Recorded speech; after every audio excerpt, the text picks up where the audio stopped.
हम पुकार पुकार के बोल रहे हैं सर, आदमी लोग सुन रहे नहीं है। ये तो जादू वाला तेल नहीं है, ये 108 जड़ी बूटी का तेल रहता है।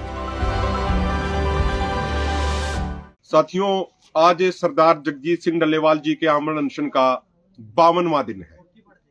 3-4 घंटे बाद 52वां दिन भी पूरा हो जाएगा। आज बहुत दिनों के बाद डॉक्टरों की टीम ने उनका वजन मापा। मेरे साथ डॉक्टर अवतार जी हैं, जो 13 फरवरी 2024 से ही मोर्चे पे अपनी ड्यूटी निभा रहे हैं एज ए मेडिकल वॉलंटियर के तौर पे।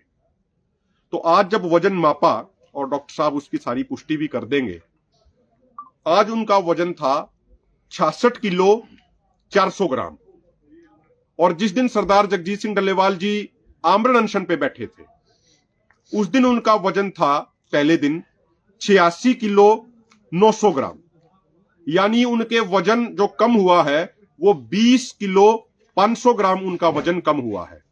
स्टार्टिंग वेट के अनुसार अगर आप देखोगे तो उनका वजन 23.59% कम हुआ है उनके पहले के वजन के मुकाबले। और बहुत सारी जो मेडिकल रिसर्च भी मौजूद है वो ये कहती हैं कि कोई व्यक्ति जब फास्टिंग पे होता है तो 20 दिन में उसका वजन लगभग 7 से 10% घटता है। तो आप 52वां दिन है उनके आमरण अनशन का, तो आज आप देखोगे उसी अनुपात में, उसी रेशो में, उसी परसेंटेज में उनका वजन घट रहा है। अगर आप उनके कीटोन बॉडी टेस्ट रिजल्ट की बात करेंगे, कीटोन बॉडी टेस्ट बेसिकली वो होता है जो ये बताता है कि कोई व्यक्ति कितने लंबे समय से भूखा है, कोई व्यक्ति कितने लंबे समय से स्टारवेशन का शिकार है। तो कीटोन बॉडी का जो रिजल्ट होता है वो एक नॉर्मल इंसान में 0.02 से लेकर 0.27 तक होना चाहिए। लेकिन सरदार जगजीत सिंह डल्लेवाल जी का जो कीटोन बॉडी रिजल्ट आ रहा है, पिछले लंबे समय से आ रहा है, वो 6.5 से ज्यादा आ रहा है। यानी नॉर्मल से 25 से 30 गुना ज्यादा आ रहा है। जो उनके किडनी और लीवर का जो टेस्ट है, जो नॉर्मल 1.00 से कम होना चाहिए, वो उनका लेटेस्ट रिपोर्ट में 1.75 से भी ज्यादा आया है। यानी उनकी स्थिति, उनकी सिचुएशन बहुत ही ज्यादा क्रिटिकल है।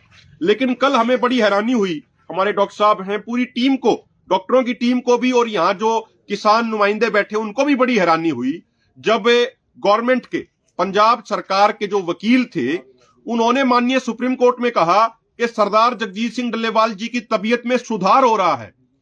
तो माननीय कोर्ट ने भी हैरानी से पूछा, हैरान होकर पूछा कि भाई जो व्यक्ति 52 दिनों से भूखा बैठा है उसकी तबीयत में सुधार कैसा हो रहा है। हम जो माननीय वकील साहब हैं हम उनसे एक बात पूछना चाह रहे हैं, क्या अनशन पे बैठने से तबीयत बिगड़ती है या तबीयत सुधरती है? यदि अनशन पे बैठने से, भूखे बैठने से यदि तबीयत सुधरती है तो फिर ये देश और दुनिया में ये हॉस्पिटल क्यों खोल रखे हैं? ये इतने डॉक्टरों को क्यों आप तैयार कर रहे हो? अगर अनशन पे बैठने से ही तबीयत सुधर जाती है तो जिन लोगों को बीमारियां हो जाती हैं, उन लोगों को दवाई देने की बजाय, उन लोगों को हॉस्पिटल में भेजने की बजाय, उन लोगों को आप अनशन पे बैठा दो। ना तो कोई अस्पताल का खर्चा आएगा, ना कोई डॉक्टरों का खर्चा आएगा, और वो आदमी की तबीयत में भी सुधार हो जाएगा। क्योंकि जो वकील साहब हैं, वकील साहब तो यही कह रहे हैं। और मेरा ये निवेदन है वकील साहब को भी, जो दोनों वकील पेश हुए, उनसे हाथ जोड़ के विनम्रता पूर्वक हमारा निवेदन है, हम तो परमात्मा से प्रार्थना करेंगे आपके परिवार में कोई भी व्यक्ति कभी भी बीमार ना हो, आप भी बीमार ना हो। लेकिन मान लो अगर आप छोटे मोटे बीमार हो जाएं तो आप दवाई लोगे, हॉस्पिटल में जाओगे, या फिर आप अनशन करके ठीक कर लेते हो अपनी बीमारी को, ये भी आपको पूरे देश को बतानी चाहिए। असल में जब हमारी डॉक्टर साहब से भी बात हुई, डॉक्टर स्वाईमान जी से भी बात हुई, और कई एक्सपर्ट डॉक्टर हैं जिनके साथ टीम लगातार कोऑर्डिनेट करती रहती है, राय लेती रहती है, उनसे जब हमने बात करी कि भाई ये किस आधार पर इस तरीके से कह रहे हैं कि तबीयत में सुधार हो गया, तो पहली बात तो डॉक्टर साहब खुद हैरान थे कि यार ये ऐसे कैसे इस तरीके की बातें कह सकते हैं। लेकिन ये एक चालाकी करते हैं जो ये वकील हैं, ये चालाकी क्या करते हैं, ये ऐसे टेस्ट का रिजल्ट वहां शो कर देते हैं जो थोड़ा बहुत नॉर्मल होता है। उदाहरण के तौर पे हीमोग्लोबिन है, वो डल्लेवाल साहब की पहले जितनी थी लगभग उतनी ही है। तो डॉक्टरों को भी, डॉक्टर अवतार सिंह जी को भी, कई पत्रकार हमारे भाइयों ने भी पूछा कि भाई ये हीमोग्लोबिन का लेवल उतना ही कैसे, ये क्यों नहीं गिर रहा। अब मैं तो कोई मेडिकल लाइन का एक्सपर्ट हूं नहीं, मैंने डॉक्टर साहब से बात करी, डॉक्टर अवतार जी से बात करी, डॉक्टर अवतार जी ने और जो अपने एक्सपर्ट जो डॉक्टर हैं, MD, MBBS, gold medalist doctor हैं, उनसे भी बात करी, डॉक्टर स्वाईमान जी से भी बात करी। तो फिर उन्होंने हमें पूरी साइंस समझाई, और मुझे लगता है कि देशवासियों को मेडिकल साइंस समझनी बहुत जरूरी है, और मैं प्रयास करूंगा उसको ज्यादा अच्छे से अच्छे शब्दों में बता सकूं। डॉक्टर साहब ने बताया कि हीमोग्लोबिन बेसिकली क्या है। हीमोग्लोबिन एक ऑक्सीजन कैरियर है और रेड ब्लड सेल्स के अंदर हीमोग्लोबिन होता है। और आप गूगल पे सर्च करके देख लो, मैंने भी सर्च करके देखा डॉक्टर साहब के बताने के बाद, कि रेड ब्लड सेल्स की जो एवरेज लाइफ होती है, जो उनका लाइफ स्पेन होता है, वो 120 दिन का होता है। अब डल्लेवाल साहब का खून कहीं से बाहर तो निकल नहीं रहा, तो कोई खून का नुकसान हो जाए, उससे कोई कमी आ जाए, वो तो है नहीं। वो तो अनशन पे बैठे हैं, उनका शरीर ही शरीर को अंदर से खा रहा है। तो रेड ब्लड सेल्स का जो लाइफ स्पेन है वो है 120 दिन का। अब डल्लेवाल साहब के अनशन को तो 52 दिन ही हुए हैं, तो रेड ब्लड सेल्स एकदम से कैसे कम होंगी। तो इसीलिए वकील साहब क्या करते हैं, ये चुस्ती चालाकी दिखाते हुए उन टेस्ट के रिजल्ट बता देते हैं जो अभी गिरने शुरू नहीं हुए। लेकिन जो कीटोन बॉडी टेस्ट है, क्या उसका रिजल्ट इन्होंने माननीय सुप्रीम कोर्ट के सामने रखा?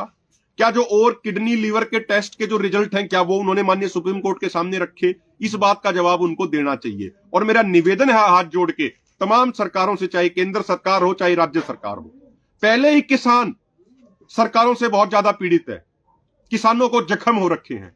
सरदार जगजीत सिंह डल्लेवाल जी अपने शरीर पे कष्ट झेल रहे हैं इस देश के किसानों को उनके हक और अधिकार दिलाने के लिए। वो बहुत इस समय परेशान हैं, पिछले 72 घंटे से पानी भी नहीं पी पा रहे हैं। जो पानी पीते हैं वही वॉमिटिंग उल्टियों के माध्यम से बाहर आ जाता है, क्योंकि उनके शरीर के अंदर के ऑर्गन सब काम करना बंद कर रहे हैं, वो बंद हो रहे हैं वो। इसलिए जो भी चीज बाहर से जाती है, जैसे पानी जाता है, वो उनका तुरंत बाहर आ जाता है उनका। तो ऐसे हालात में ये राज्य सरकार हो या केंद्र सरकार हो, ये किसानों के जख्मों पे नमक छिड़कने का काम ना करें। ये जिस तरीके की बयानबाजी करते हैं, ये किसानों के जख्मों पे नमक छिड़कने के बराबर है। और अंत में, ये तो थोड़ी टेक्निकल बात हो गई, मैं अंत में एक निवेदन और कर लेता हूं ऐसे लोगों से जो ये कहते हैं ना कि भाई नहीं सब कुछ ठीक चल रहा है, सब कुछ ठीक चल रहा है। एक आधे पत्रकार साथी ने भी पूछा कि भाई सब कुछ ठीक कैसे चल रहा है, जब कोई व्यक्ति कुछ खा नहीं रहा, पानी के अलावा कुछ पी नहीं रहा, तो सब कुछ ठीक कैसे चल रहा है। मैं सब लोगों से एक बात कहना चाह रहा हूं, बड़ी विनम्रता पूर्वक तरीके से कहना चाह रहा हूं। उस परमात्मा ने, उस प्रकृति ने, उस वाहिगुरु ने मेरे पिताजी, मेरे चाचा जी को जितनी जमीन दी है, लगभग 6-6.5 एकड़ जमीन है। और हमारे वहां पे जमीन की जो कीमत है वो बहुत ज्यादा है, क्योंकि आसपास में बड़ी कंपनी आई हुई है। उसकी जो टोटल वैल्यू है उस जमीन की 30 से 35 करोड़ है। कोई भी दुनिया का कोई भी व्यक्ति, चाहे वो किसी राज्य सरकार का हो, चाहे केंद्र सरकार का हो, या कोई भी हो, हम उसको ये चैलेंज करते हैं बड़ी जिम्मेदारी के साथ कि वो ये प्रूव करके दिखा दे कि सरदार जगजीत सिंह डल्लेवाल जी की सेहत सही है। वो ये प्रूव करके दिखा दे कि सरदार जगजीत सिंह डल्लेवाल जी ने पानी के अलावा कुछ पिया हो या कुछ भी खाया हो।